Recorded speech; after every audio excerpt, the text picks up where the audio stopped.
1966, Chapman Automotive officially opens its doors, and Porsche introduces this classic 911. Coincidence? Not a chance. You can tell by the picture currently hanging in our showroom.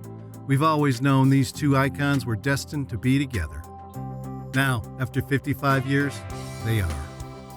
When we found this hidden gem, it was in rough shape, but its bones were strong, and like every Porsche, it has the heart of a champion.